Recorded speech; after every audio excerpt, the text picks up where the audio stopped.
happened to be in need of a keynote speaker for this SOS, and I wanted to have an industry perspective on this, and we have an industry panel. I think that's really important.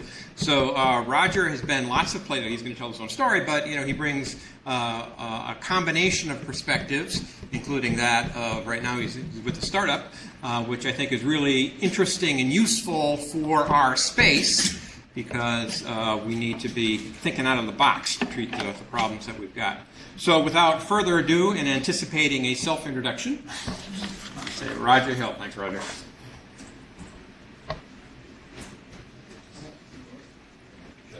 Thanks, David. Really appreciate the opportunity to be here this morning and maybe have a different type of a discussion from the usual community that you have in terms of academia research. So I come from the industrial control system space for about 25 years. Before going out in the startup world, I was with Siemens for about 16 years. In that time, I worked with virtually every aspect of industrial control systems, from PLCs to motion controllers and drive systems, and spent about 6 years in a systems engineering function for the SCADA systems. And then we had a little thing called Stuxnet happen. And so I started up the managed security services business for Siemens globally. And did that for about 2.5 years. At the same time, I was tech due diligence for everything cyber with the Siemens Ventures, which really translates into I talk to all the Israeli startups. And some of them had some good ideas, and others I just felt like I could do that.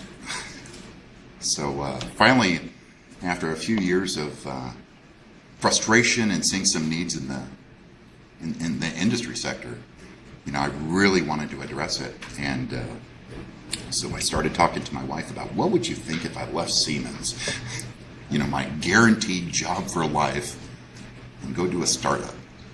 And she supported me, so I'm pretty sure it's not a midlife crisis. I'm having a lot of fun. I haven't had this much fun in years, so it's really good. So anyway, go ahead.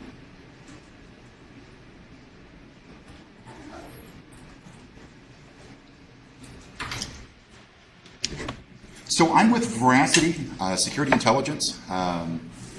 They are a startup that's been around for about 18 months. I've been with them for about a year now, or just over a year actually. Before I came on board, they started off with anomaly detection. And it's kind of a flooded space in the startup community for anomaly detection. So they pivoted away from that, and they started working on this code stack, a real tight code stack where they could actually integrate with embedded devices such as PLCs. And then I kindly told them why that would never work. But I told them I have something that will work. So we kept the name, but that's about it. So we pivoted the company about a year ago. And I'm not, rule number one when you're presenting, you need to know your audience, right?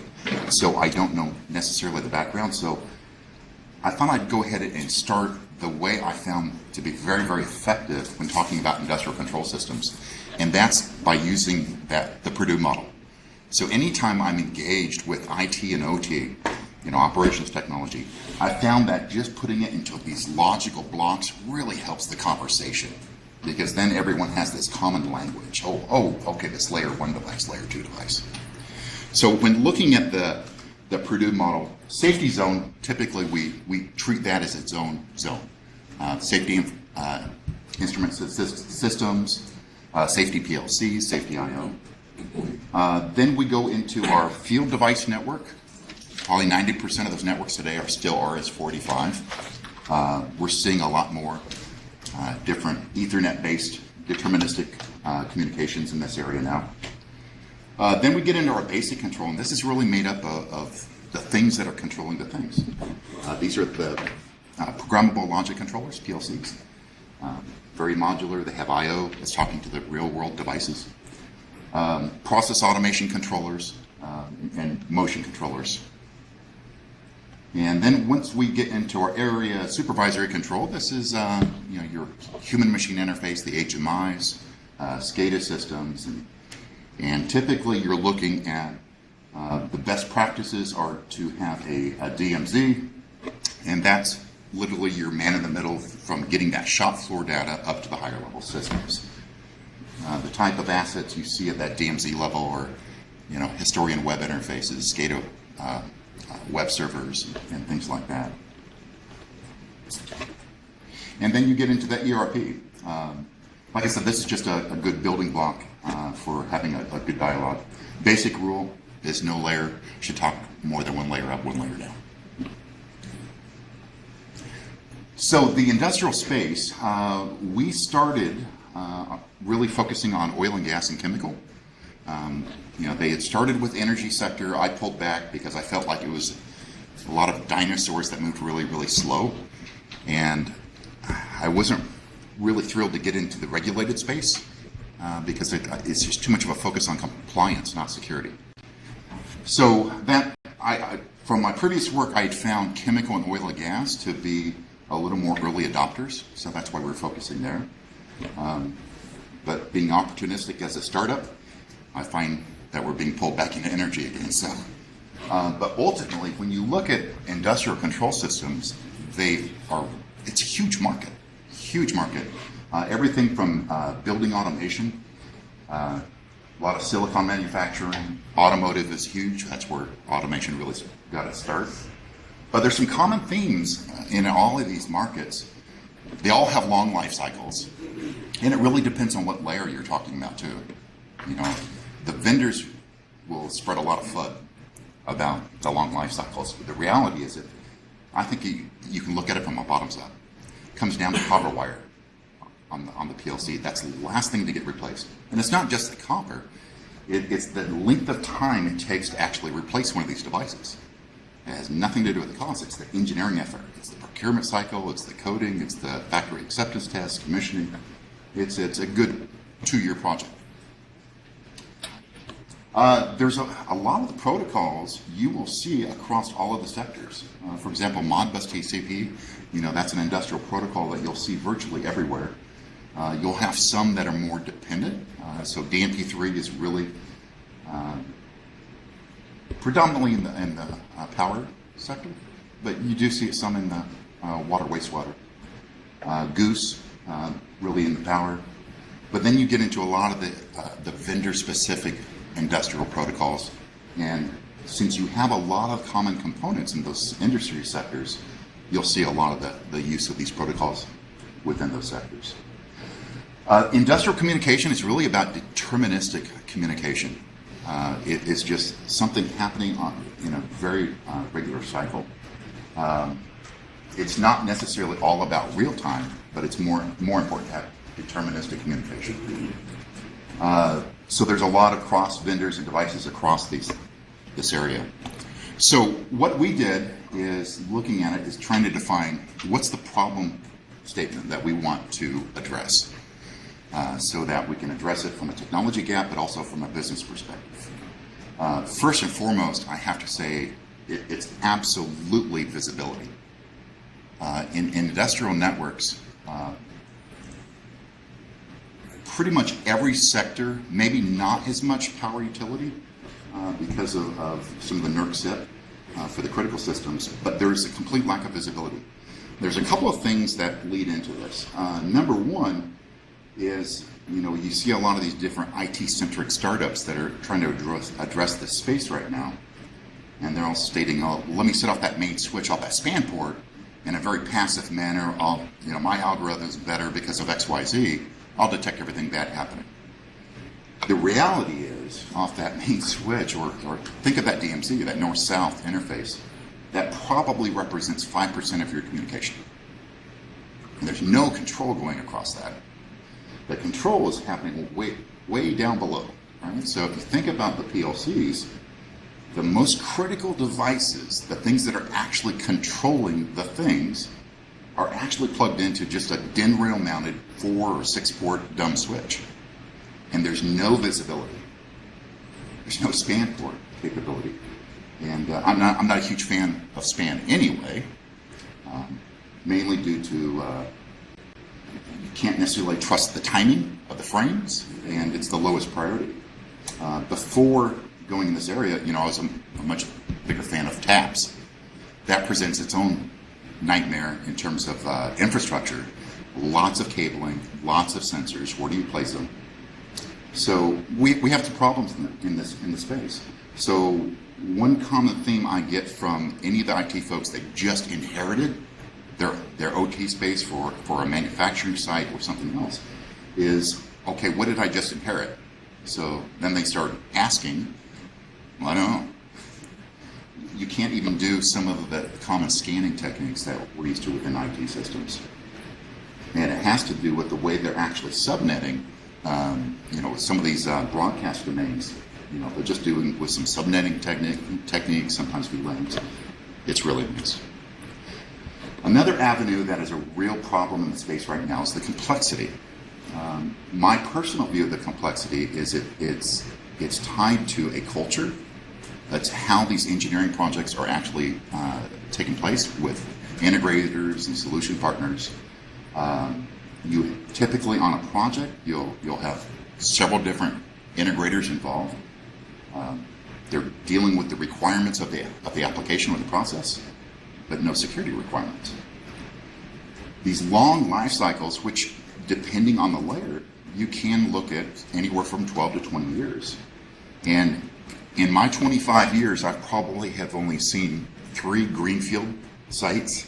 Greenfield is just such a small percentage. And the other aspect is, I'd say 95% of the time when you're looking at some type of a migration project, it's for one part of the facility. It's one aspect of the system, not the entire system.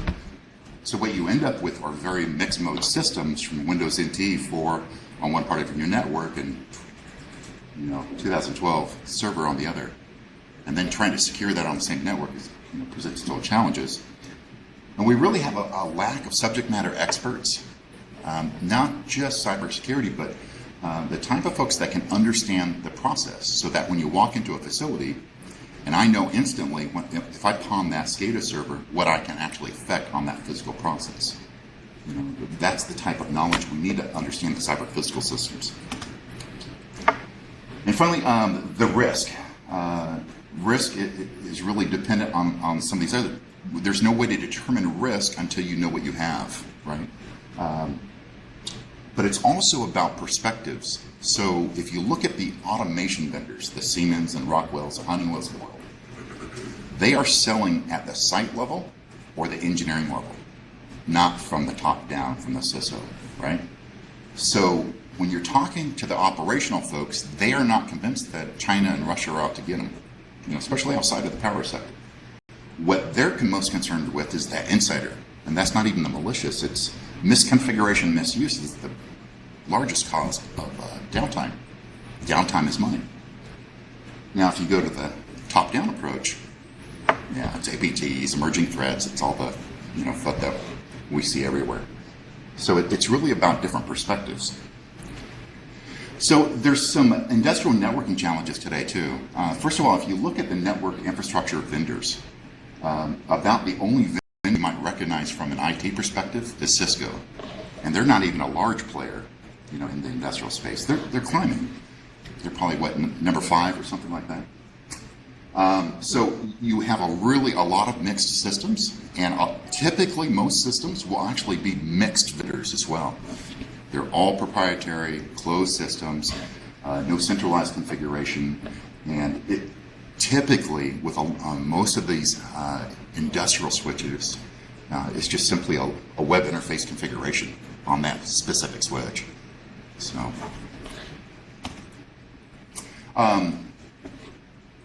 So another major challenge in the network side is really the network operational requirements are really at odds with some of the cybersecurity controls and policies that we need to deploy. There's actually limited security controls and capabilities today within the industrial market. Most typically, you'll see some, basic ACLs and, enabling and disabling ports. from my personal experience, I found virtually no auditing of the configurations once it's deployed. And in my 20 plus years of visiting different sites, I've rarely found a network that didn't have some type of problem already. And the issue is they don't know about it. They have no mechanism to know about the health and status of their network. Another complexity here is really a lot of the competing industrial redundant protocols, ring topologies, competing against vendors, and it really is a truly distributed network. So when we look at the problem statement, what we did is we had some overarching goals that we also wanted to accomplish. Do you want questions now? Oh, anytime. I'm just curious about Very this frequent. configuration problem. Is that because it's hard to configure these things, or is this lack of best practice, or should it be easier? I think all. So it's really across the board, and it might vary a little bit according to sector, but I've been involved in many systems where the same integrator that won the bid for the PLC code, and maybe they're doing the SCADA system, yeah, sure, we can design the network. So anyone that can do Visio, they're a network architect then. And that's just the way it is. And it's really quite a mess. That's probably not the case on the Cisco Industrial Ethernet as much, but I visited that firsthand with the Siemens Scalence and some of the deployments there and some of the others. So I presume there's some degree of standardization in that community because things have to interoperate. Between more on the protocol side. So if I'm running HSR, for example, yes, so there's good documentation, there's training. If you look at the field bus side, like on Profinet, there's different certifications that you can get. I am Profinet certified. But the problem is large enough that Siemens looking at this and, hey, we can make money on doing a certification, network certification. But how do you do this? Because their goal is to move away from a classical project engineering into more of subscription services. So the real ideal scenario is there a way you could do this remotely by monitoring? Well, chicken and egg, because now we're back to that system where we can't get any data or any information. So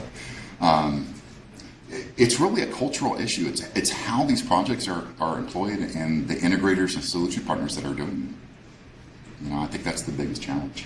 But there are a lot of good best practices and network designs for industrial, but it's across vendor. Even with a single vendor, you're going to see multiple families depending on the protocol. Is there any structure in which people do this kind of certification to see if the best practices are being followed? Or is that... Yeah, so let me give you another example. So Siemens is doing that for Profinet, and I think Rockwell has a service arm that's doing it for their network architectures and their converged plant-wide Ethernet partnership with Cisco and for their SIP protocol. But let me give you an example of automotive. Typically, if you're for some large customers, like the big three, part of their requirements will actually be their own network design requirements. So that end customer is actually pushing it. So it depends. It's the classic answer in the space. Did that answer your question, though? Or, yeah. So the IT, I think everyone's heard about the IT-OT battle. It's very real. This is why Rockwell and Siemens create PCs, computers, that look like a PLC and sit on a PLC rack. Is there a need for that? No, not really, but it's mainly for the OT folks to say, no, this isn't a PC, this is industrial, see? It's rugged. It's a classic battle. So as we were engaging on the security space and doing assessments at Siemens, we're trying to bring those worlds together now. And it's a challenge. It's a challenge. So one of our goals here is we need a mechanism, a way to bring these two worlds together. Let me give you one example. When we're doing assessments, going through and doing the as-is network topologies and data flow diagrams and so forth, and we get to that stage where we're designing proposed network segmentation and security zones and everything. There's so many stakeholders involved from the customer side, from the OT, IT, that this review process of, as a consulting firm, and going back and forth with all the stakeholders and the customer, a 4-month minimum process, and just manually intensive. So what we wanted to do is have a system that brings absolute simplicity in terms of visualization, literally to the point where you can drag and drop one asset from one zone to the next, and instantly you're tasked with, what is this configuration change? You capture the old state, the new state, proposed change, everyone's notified in that peer review team in near real time, they can log in and make a change. So that's the type of simplicity that can really bring those worlds together.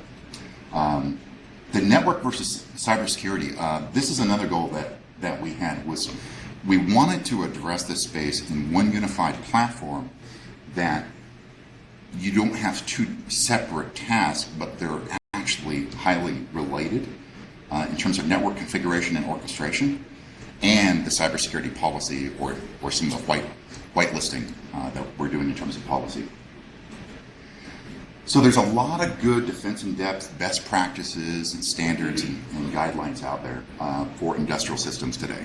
There really are.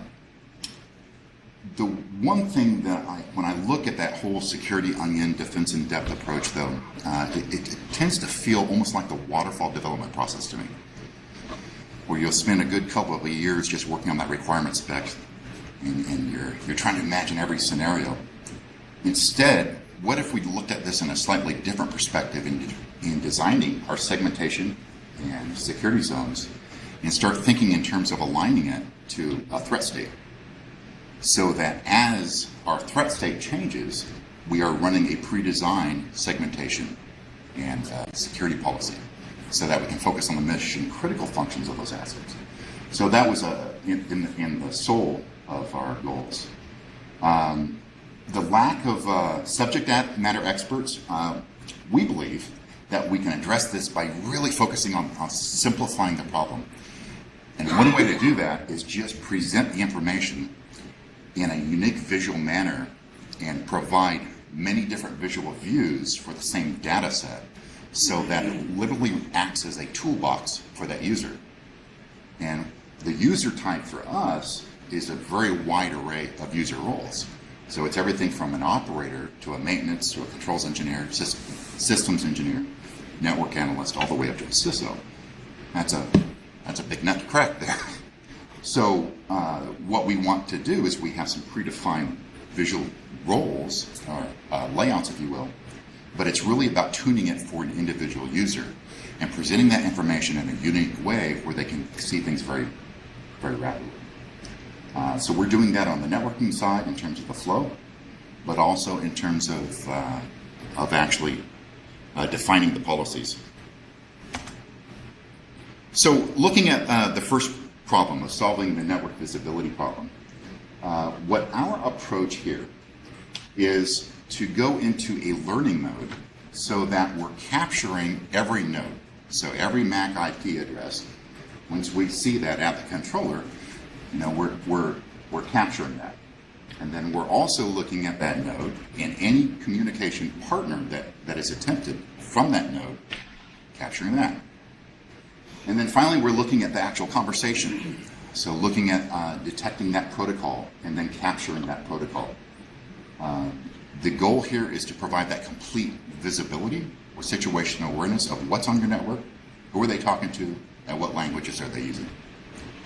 Roger, where is that insight being captured? At what zone do you, so if you're looking at it more holistically, and a lot of the communication that takes place, as you mentioned, is at that enclave level, which So places exist. let's use this as an example here, right? So in our case, and so first of all, we're pre-product stage, our first release of the first quarter, and our MVP will be later in the fourth. What we did is we started, like a lot of switch vendors, to start with software. So we built our industrial virtual switch based on OVS as a means of experimenting and testing. And we did some protocol extensions right within the IDS.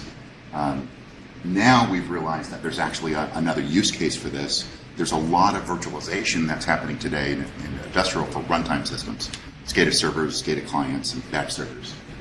So there's a need for a virtual switch in that infrastructure. But what we're doing right now is we're capturing the full packet stream at that low-level switch. So right now we've partnered with Schweitzer and utilizing their 2740S, and we're just now getting into some initial proof of concepts where we're capturing that. Right now, we're doing what every SDN vendor does. We've constructed a big simulation system with Mininet. But that's what we're doing, is we're capturing here. Now, our target is, if you think about this from a Purdue model, I would say it's between the basic control layer and one layer up, not necessarily going to the field device network layer. Again, it's going to be an answer that it depends. You know, if it's some types of Profinet requires like an MTech chip. If it's a protocol that can run on an everyday switch, we can target it. But we're not necessarily looking at field devices today. Our contention, though, is that ultimately what you will do as an adversary is you will manipulate the behavior of the system. In order to manipulate the behavior of the system, you will do that via the thing that's controlling that behavior. So that's the PLC. So we think we're targeting the right area. You don't see a need to kind of break the model that currently exists to start taking that data up to a higher level for other kinds of analysis? Oh, no, absolutely. So I don't have a slide on our architecture, actually. So our architecture is actually split into two logical areas. So we're focusing on Docker and microservices. So within our controller, this is what we call our orchestration. We have a northbound API that is exposing our analytics framework. And this is where we're running all of our analytics. And this is actually where we're doing all the policy configuration. Our goal down the road is to open up an API to our analytics framework. But that's a whole other issue. But it's really about getting those switches in the right places. Another aspect that we're working on is, as we're in this learning mode, once we capture the 5-tuple and the basic metadata, now what we want to do is start characterizing those nodes and classifying the type as this is a PLC, this is an HMI, and again having that user. We're trying to make this more efficient by saving them time, but then they have to validate, yes, I agree, that's a PLC. And then finally what we're doing is I don't think I'll see this in my lifetime. What we really need is every vendor to create cryptographically signed hardware devices. That would be great. I will be retired before that happens. I think one issue with bringing cryptography here is that the time for the control system to act is very short. Yeah. And I think this is an important reason why many of these vendors say that, oh, well, we can't use crypto because we can't get it done in time, but they haven't tried. I agree. I have my own views on that, and actually, when I get into the zone slide, if I don't come back to your question, please remind me, and we'll have a dialogue there. But, yeah. So, So there are a couple of uses of crypto, right? You're talking about encrypting the control signals. yes. So I think there's also, just signing the contents of those boxes, providing integrity. Yeah, so I guess I didn't finish my thought, sorry, on the signature. So what our goal there is to have the best possible means of uniquely identifying a device. And if that device is a maintenance laptop that has the capability of moving throughout our network, we still have that identifier. And we're doing this with attributes and putting all these different attributes together and just generating a one-time hash. That's our approach today. We want to have a more robust approach, later. But so we would probably use a term like a device fingerprint. Yeah. Signature, which might imply fingerprint signature. Yeah. graphic signature. That's a good point. That's a good point. We want a GUID. So all of this data that we're capturing, what we're doing is we're storing this for historical purposes. So we're really looking at having 3 different data stores, really an operational, historical, and then a long-term. The idea here is that once you deploy this type of a platform, that you can look back and perform analytics. And for example, you can actually do an x-axis little player and actually see different devices as they try to connect. Or there's some interesting visualizations you can do here. But it's also very important information that I can capture any device that's ever tried to touch the network, any conversation that ever tried to take place, and any protocol ever observed on that network. That's valuable information there. So do you, sorry. Now I can see you have a full observability. Mm-hmm. Do you have control? I mean, from the SD controller, do you send overflow rules to the switch to allow and disallow? Yes, that's exactly what we're doing. Yes. Okay. So right now, we're taking a basic building block approach. We're just kind of working on that 5-tuple thing. What we have successfully done within our IVS experience, though, is so we're already doing the protocol identification, and we've got rules in place for CIP, Modbus TCP, DNP3, and I believe DNP3. I believe Goose was either just completed. See, there's 2 different aspects: our switch and then our simulation system. I'll talk about later. So that's been our focus right now, but that's really more of an experimental stage. What we're really doing, though, is identifying this at that controller in terms of the analytics. So even if during that learning mode, we can then know how we want to place that rule in terms of number of bytes that we're going to pad, or how we're going to do that within the rule. But many of the vendors that I've seen, from my experience with Duke Energy, they have lots of heterogeneous way of putting encrypted tunnels. So you need the high-level gateways to establish these IPsec tunnels and other different things. So sometimes for authentication, sometimes for authentication and encryption. So SDN doesn't have this capability yet. No, not yet. We're working on that. So we've actually have that integrated in our switch. So it's on-demand encryption and tone.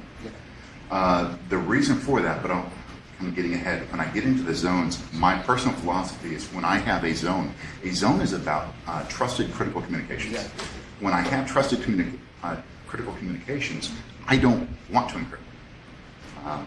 Anytime I leave and I have a need for peer-to-peer communications across zones, now I have to consider that untrusted.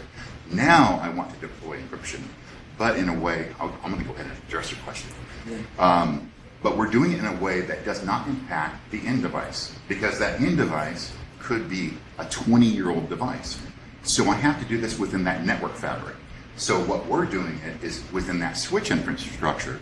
So for example, from that ingress port of the source to the actual egress of the destination. So across that fabric, having that on demand. We're doing this in another way in terms of one of our other partners and investors, which is Microsemi. So they supply 3 of the top 5 industrial switch vendors with chipsets. So we started, our approach is we don't want to develop a switch. I could, but I've been in the space long enough to know I won't be successful. People won't buy from me, even if I have a better product, because they're going to buy from a Siemens because their global presence and support. So I know enough that I won't do that. So how do I get the industrial switch vendors to do what I want? Create a platform that enables me. So I took the Trojan horse approach. I went earlier in the food chain to who's supplying the reference switches. And so I'm working on the reference switch with Microsemi and Vitesse, one of their acquisitions. And they have the MACsec. Now MACsec, to me, is very interesting to the industrial space because there's at least several protocols I'm aware of that are not at the IP layer, but at the transport layer. So MACsec can actually encrypt that payload at the transport layer. So, and that can happen right at the PHYs of the actual switch. So I think that's an interesting solution to the problem in terms of cross zones. So looking at solving the legacy mixed mode environmental problem. So this is actually a very real, I'm not just joking about NT4. There might even be some people in here that never even heard of it. You have to Google it. NT4, there's, for example, I won't mention the name, there's a big air chemical supplier. They have 700 sites, and probably a good 50 to 60% is all NT. And it's a business decision. If it's not broke, don't fix it. You know, and they have a bottom line, so you know that's a challenge. So again, it goes back to that culture I was talking about, where in a larger system, they'll look at one line or one part of the system, and they'll do an upgrade and add some historian and some extended capabilities, and you know, running on a later OS. But now you've got a challenge of how do you, this is running on the same flat network in many cases. How do you secure this? So with what we're focusing on and what SDN enables is by focusing on that whitelisting, just focusing on what communication you want to allow. We're also working on really classification and prioritization of the messages. So defining which protocols that we're going to prioritize, so that when we get into defining the shortest path or taking the most load balanced approach, we're doing this in a combination with the priority and classification as well as the security policy. So we're really focusing on a real tight marriage there between the two. So one of the key goals here is really identification of the communication behaviors. So at a system or network level, in our learning mode, we're really trying to identify the opcodes. And that's what we've done in our IVS today. So the actual operation codes or function codes of that industrial protocol that's saying, you know, read register or read registers or write register or, you know, read coils, that sort of thing. Or upload or download firmware. Because, and then we're trying to record this to create a profile of these actual assets. This way we can actually establish really a network baseline in terms of behavior of these machine-to-machine communications. For all the challenges we have in this space, this really should be a security expert's dream working in the space if they could do what they want, because you're talking about these communication characteristics that if you look at the runtime meter of most SCADA servers, you'll see that it probably only reboots maybe once every year and a half. I mean, think about that, right? So even if you have a dynamic protocol that's using dynamic port ranges, you look at the connection table, for all intents and purposes, it's static. So the communication partner I have today will be the same communication partner and pretty much the same profile 10 years from now. Wow, that's a great environment to be able to lock down. So we really have some advantages. So what our goal is we want to be able to identify what I call the runtime versus engineering or configuration. So the normal polling that takes place, you know, on a very cyclical basis between that PLC and these tag tables of a PLC, you know, this is going to be very, very, very similar over time. However, if I look at an engineering workstation that's actually downloading a new screen or an object, a change to that HMI, that's going to be some different opcodes and function codes. So I'm doing the baselining in terms of the runtime system, but then once we go into an engineering phase or a change, that's when we're going into another phase of a learning mode just for that, so that we can really look at that delta and really down. So the engineering workstation, this should be more of a target and more of a focus in everything we discuss, in my opinion. The world is so focused on SCADA servers and PLCs, as they should, critical runtime. The golden goose is the engineering workstation. Because if I want to effectively change the behavior of your system, I have to learn that system. That's very, very difficult. But if I can get to the engineering workstation and just get that engineering data, that configuration, I know everything I need to know about your process. Now I can effectively craft an attack to do whatever I may want on that system. So what we're looking at doing is identifying those opcodes and function codes for any type of configuration-based change, and quite simply, dropping that. This feeds into one of our first applications, which we're calling the PLC change control. So that we have a mechanism to provide multi-factor authentication of a user, and then based upon their access, we'll expose what PLCs, for example, that they can make changes to. And doing this on their normal engineering workstation in a browser. So they're utilizing their same legacy tools for whatever PLCs they have. And then we'll allow those opcodes and function codes until that configuration job is done, and then we put those rules back to drop again. Now, this is not going to protect me from a sneaker net that manipulates the engineering data. But I've got full traceability of who made a change, from what device to what device, and when, and what was the description of the change. So from an IR standpoint, that still gives me a leg up. So it's an effective, easy solution. So some of the future experiments, and this is where data is going to be so critical, depending on the type of physical process. In a lot of the more discrete manufacturing-driven processes, we really anticipate to see a lot of time-based opcodes or function codes happening within a certain sequence of time. So when I see this, certain sequence of opcodes or function codes, I know that's going to be followed with a 90% of accuracy with these next ones. So that presents some really interesting opportunities in the future. So there's some areas where we can apply some machine learning once we get the data. It's hard to bring the data scientist with no data, though. So the same thing in terms of the sequences for continuous processes, but observation, at least down to the opcode and function code, even if you're not looking at the value within that payload, is highly valuable.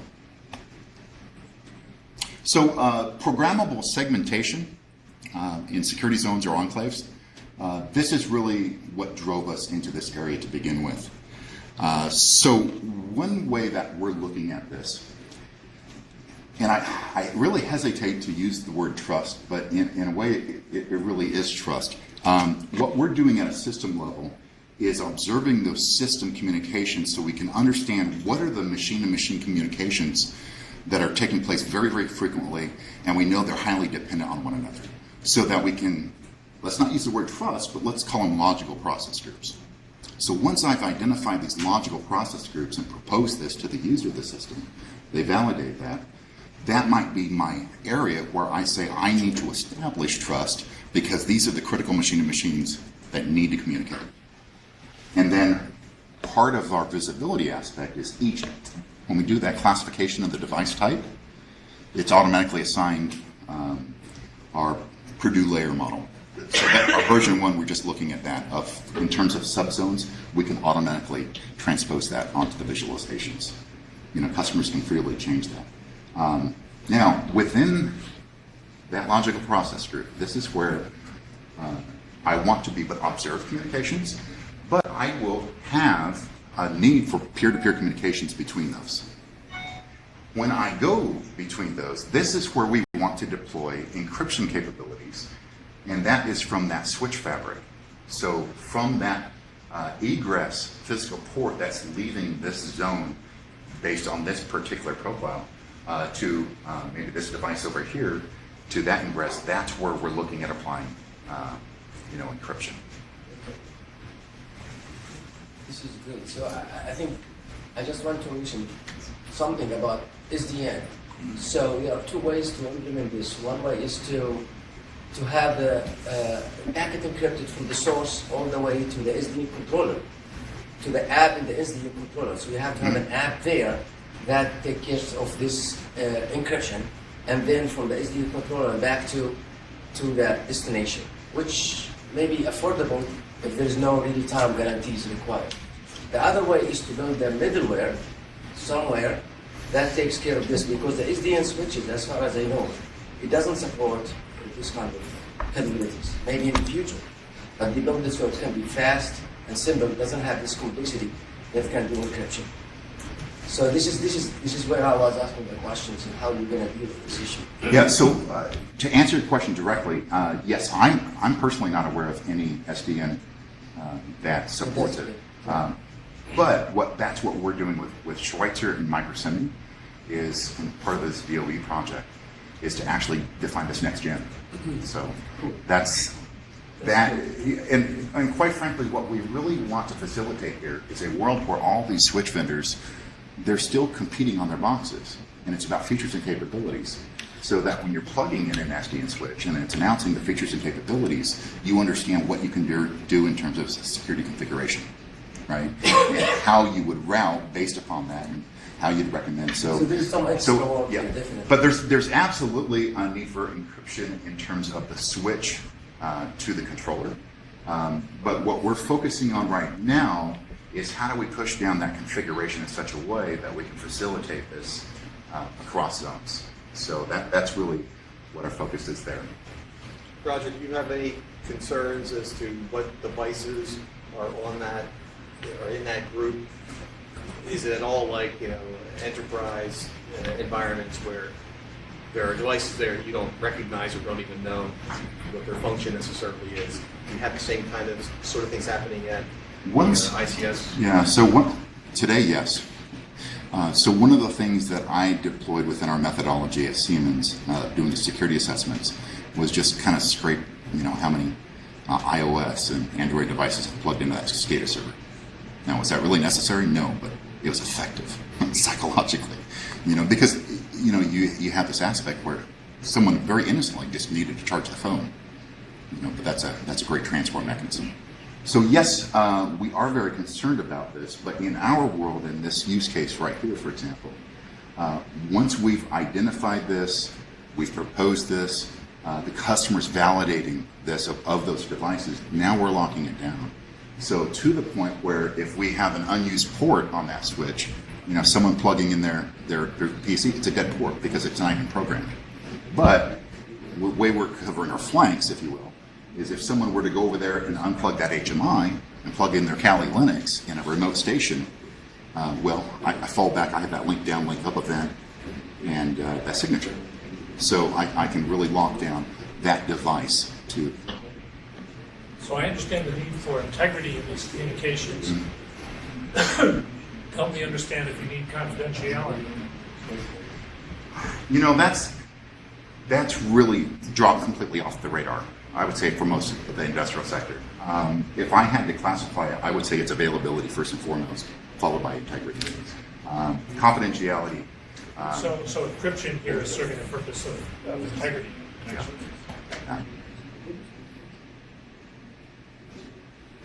A couple slides back, you mentioned gathering storage data. I'm sorry. Are you doing any? Here's a mic. Work Maybe data? it's up.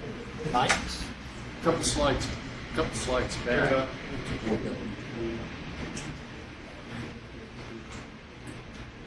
Couple slides back, you talked about your historic data. Are you doing analytics on historic data? You're looking for like patterns? Absolutely.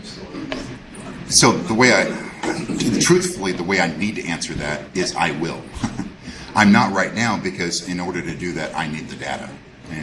And to be honest, so we're a pre-product, so I'm working mostly on my simulation data, which gives me a pretty good a feel for the communication, but it's not the application context. But that's absolutely the goal.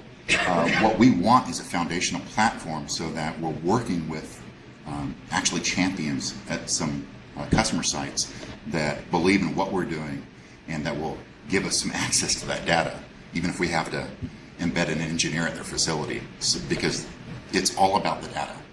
once we have that data, is just there's a wealth of analytics that we can perform that we're not even thinking about yet. The vision that I have here is that once we have this deployed and we're making progress, it's about recognizing a need and creating an app for that. Okay? Creating a need, creating an app, and it's just that's how we see this. So one thing I want to state here: so as we're defining these security zones, and then we're defining the whitelisting policy. So what communications I'm going to allow from this PLC to this IED, and maybe what I'm doing is just DNP3 there. So what I am doing is I start with a very base layer, and this is it's kind of cheesy, but customers kind of understand it, right? So at DEFCON 1, we're saying, okay, you have no threats, everything's just great. Maybe this is your most permissive. And then once you configure what you're going to allow, and maybe at that point it's just device to device level, not even getting into the specific protocols. Now, once I go at the next level of threat, now maybe I want to restrict it down to the protocol. Maybe the next level is what I'm actually doing is restricting which devices, because the goal here is to focus on the mission critical functions of these assets. So for example, you can't even buy a PLC today that doesn't have an integrated web server, an FTP server. And then a lot of the vendors, very stupidly, they enable them by default. And that's how you end up with all these Shodan searches, right? So is that mission critical? It sure as heck shouldn't be, right? I would go talk to your integrator if it is. But that's the idea, is to have a more and more restrictive policy that we're pre-designing and pre-testing, and then based upon that threat state changing, we're deploying that configuration. So that we're literally, we can change segmentation and zones and the policy based upon the threat level. So how about NREC and NISTOR recommendation? NISTOR and NREC recommendations, kind of best practices that has been, is it considered in your? Yeah, so I can explain the journey, if you will. So since I was early on, I was focusing on chemical and oil and gas. That's pretty much a non-regulated space, except for early CFATs for some chemical facilities. So within that sector globally, it's really about ISO 99 or the IEC 62443, right? It's probably the most accepted body of work. So that was really my first goal, was to, wow, if I could be the execution arm of ISO 99, that'd be great, because they've got a problem right now. They've got a really big standard, still in draft stage after 10 years, but it's a good family. So a customer gets it, okay, that makes sense. Oh wow, where do I start? So they actually have an execution problem. So what we really wanted to do is there a way that we could actually define, programmatically, security zones and conduits, and do this according to their SALs, their security assurance levels. So that was our initial journey. We pivoted away from that a little bit to just take a much more logical approach of, for our first release, let's give the user the full capability of defining whatever they want for a zone and subzones and policy. But as a starting point, let's focus on the logical process group. So if I'm monitoring the network communications of an entire facility, it's a chemical facility, for example, and maybe I define this logical process group 2, it's actually the loading area.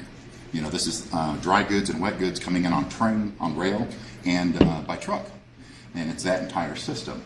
And then maybe this is the cook-off area, unloading, that sort of thing. So looking at it from that logical process group of what devices are critical to run that particular process. I think it's a good place to start. That's my contention. I think I agree. I completely agree. It would be so cool if the user or the system analyst, security analyst, can choose and opt in some of NISTOR policies and see these networks compliance to this, or we want to enforce the configuration based on this segmentation that is being described by NREC or Nestor, because there are already a lot of work being done in how to segment the network, how to for ICS and control system. So if I want to not to start from scratch and just want to apply this kind of best practices, can I opt in? I mean, I'm just suggesting this. So this is exactly where we want to go in time. You know, once post version 1, what we want to do is really focus on, you know, the SIP of really having that compliance piece. As a startup, though, I have to tell you, compliance just represents more R&D work for me to generate the mountains of reports instead of just the code that it takes to actually execute the security control. You have no choice, right? You have to deal with compliance. Exactly. Critical assets, right? So you know, that's the approach right now. Maybe you can configure them from the beginning to be compliant, Yeah. right? Or you check the compliance. Yeah. But ideally, what we want to be able to do is be able to model virtually anything, whether it's an ISO 99, SIP, taking any standard body work. And now that we have that complete visibility, yeah, we should be able to model these. But that's going to come with time. But that's exactly where we want to go. And I think that's where the customers, it's about having that dashboard that in a one glance tells you, you're secure and this is why. Simple. So at this point, how am I doing on time? Ooh, I'll go really quick. So this is some extended, what I would think of as really foundational enablements in just a couple of use cases here. So, you know, one thing I look at here is looking at the cyber kill chain. You know, my read on this is most of the security controls, if you just walk the RSA floor, you know, they're really focused on this phase of that cyber kill chain. And, you know, depending on what report that you're subscribing to, you know, the adversary's been on your network for, you know, almost a year. Well, that's really scary to me in an industrial network, the idea that, you know, someone's on that network for so long. What we need is to change this paradigm around. Since we're looking at some of these legacy network services, such as ARP and things of that nature, DHCP, DNS, what we're doing is we're actually proxying these, which is decreasing that broadcast traffic. But it also gives us a unique capability now of detecting something like an ARP scan. Right? So with this ARP scan, now we got a unique opportunity, because now we can actually evoke some deception techniques. So we can send back some IP addresses that are actually not used. Maybe even randomize this, because when you're trying to map those networks as an adversary, as a red team, you know, if you're getting different pictures of that network each time, and then you're trying to fingerprint those OSs and you're getting false information back, it makes it very difficult, not impossible, but difficult to get in the weaponization stage. So this is really what one of our key focus areas is as well. We're really trying to identify right now what are some of the really needed IR support mechanisms. If we could erase the whiteboard of networking as we know it today, and we can really look at this from a fresh perspective, from a network hunter perspective, what are some tools that would be great for an IR? So this is kind of what we're looking at today. So what we're evoking is having that ability to have a request for a filtering network stream of any asset and setting that up. So you've got the complete visibility, and they can simply select, they see something, some indicator, they want to capture some CIP traffic from that HMI, and maybe that's the source to destination being this PLC or something, and we send that up to the analyst. But also, I would say it's already the historical data that we're capturing in terms of configuration changes of the network. This is all extremely valuable information to help that IR teams be very, very effective, even in a remote capacity. So a little bit about our simulation system. So we started with, you know, like a lot of folks with Mininet, we built our industrial virtual switch based on OVS. We did some customization there. We did some protocol extensions and then encryption. And then what we did is we took some Python simulators and we started with Modbus TCP, and then we were working with Rockwell originally, so we really focused on CIP. And now we've just completed DNP3, and we're working on Goose right now. So we can actually, in our simulation with Mininet, it's actually running our IVS, and we can spin up as many instances of that IVS. But we can also spin up as many instances of PLC and HMI communicating over legitimate sequences. So that's where we are today. What we're working on right now is to really make this a lot more generic. So it's almost like creating IXIA for industrial networks.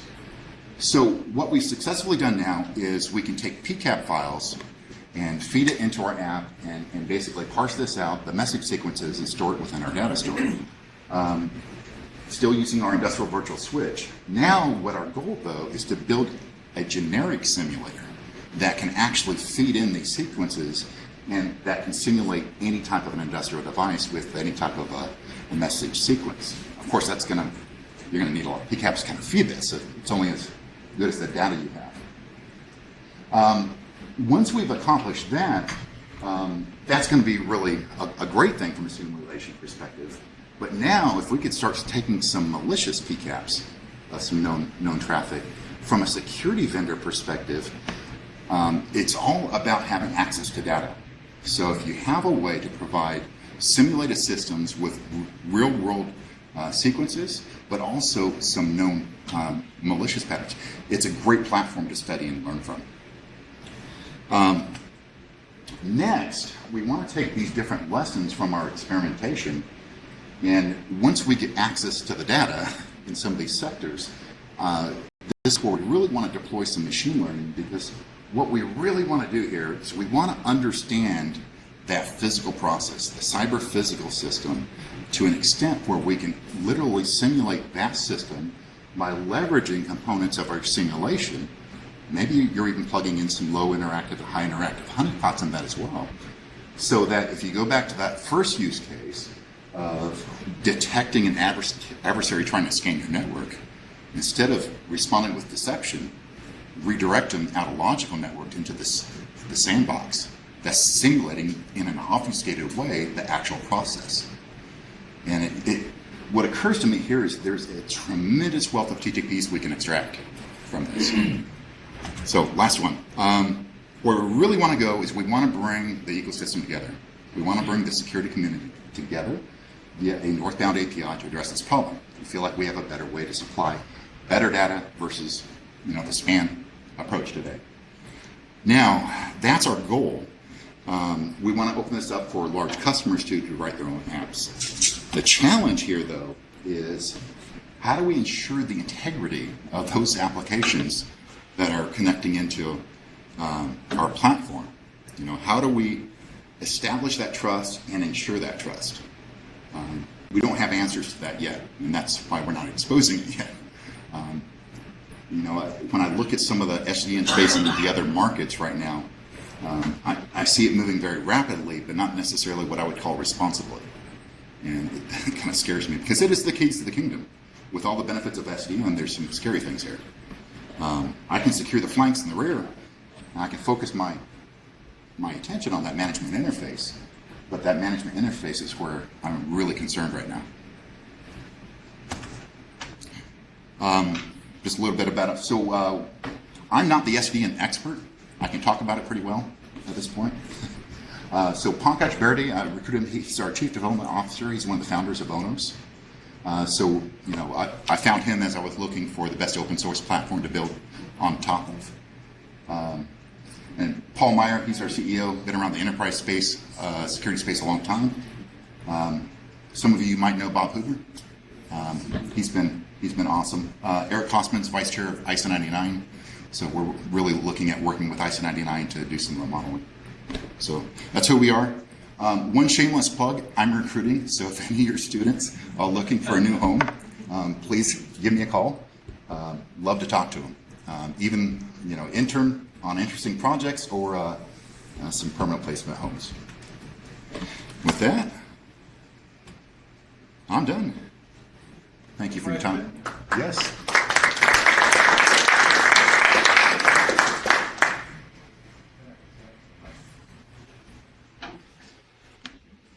So it was a really nice presentation. I have a question regarding real-time and performance constraints. In some cases, some of the things I saw in your pictures have real-time requirements for communication. Are those requirements easy to meet with your current configuration? Is something you just don't really have to worry about, or you have to worry about that as well? I'm thinking specifically, just to give an example, with Schweitzer, they use mirrored bits, right? Mirrored bits, they believe is important to give them some deterministic timing. I wonder if any of those kind of issues come up with you. So they are, but full disclosure, right now, all of our testing has been in the simulation arena. So where it really becomes much more apparent is when we're building out in the Schweitzer lab now. So yes, I am very concerned about a lot of those, but most of that concern and the feedback we've gotten also is about that initial configuration. Those packets when you're first deploying, going to the switch, I don't know what to do with it. I've got to go to that controller, send down a rule of how to process it. So I know Schweitzer's looking at a very proactive model where they want to apply it in the same way that you engineer a lot of electricity flows, so that they're actually engineering those flows up front, for the primary path and maybe like a backup path. We're looking at a slightly different perspective. I think we're getting caught in an argument here, in my opinion. If you look at a control system when it was very first commissioned, right? What happened at that very first switch as it was doing its own learning mode to build up its MAC tables, right? It had to broadcast out every port and wait for a response so it can build up its table. So what I'm really anxious to do is get to the point where I can actually look at some hard data of what is the difference from an initial traditional industrial switch doing that learning mode, and because I know that can take some time, versus SDN. So it's one of my concerns is more on the configuration side, because once the rules are in place, I really don't anticipate any. Do you know what the time requirements will be? So the vendors you're working with, have they told you, and are you designing to time requirements? Yeah, so we're actually just working through this process right now with Schweitzer. So we should have their switch, and then we don't actually have their switch yet. It should be coming in the next couple of weeks. And we just visited Pullman. We should be getting into their lab here in the next 3 weeks or so. So we're kind of going through all of these requirements right now. So one of the things that came out of their field testing of their SDN switch, though, was really focusing on the resiliency. So they showed, for example, demonstrated 100 microsecond link recovery time, which blows away any of the current industrial redundant communication. So the way they're approaching their validations with their customers is really from a traditional, network resiliency, speed, and performance. So we're just kind of merging our two worlds together. And knock on wood, hopefully in 2 weeks we'll be funded by Schweitzer. So we got a good partnership going with these guys. They're great people to work with. So we're still working on these requirements now. And what's the timeline of getting the product? So right now we are, so in the startup world, everything's about MVP, minimal viable product. I have a slightly different definition of this for the industrial space, because my concern is the industrial, guys are going to, what do you mean minimum viable product? To me, that's a field testing, field ready deployment within a lab. That target for me is in the fourth quarter. My version 1 release will be in the last part of the first quarter, 2017. So that's our first, and we've partnered with Ameren and Sempra, the DOE, and fully anticipate them to be some of our first, customers and deployments. Well, thank you very much. Thank you.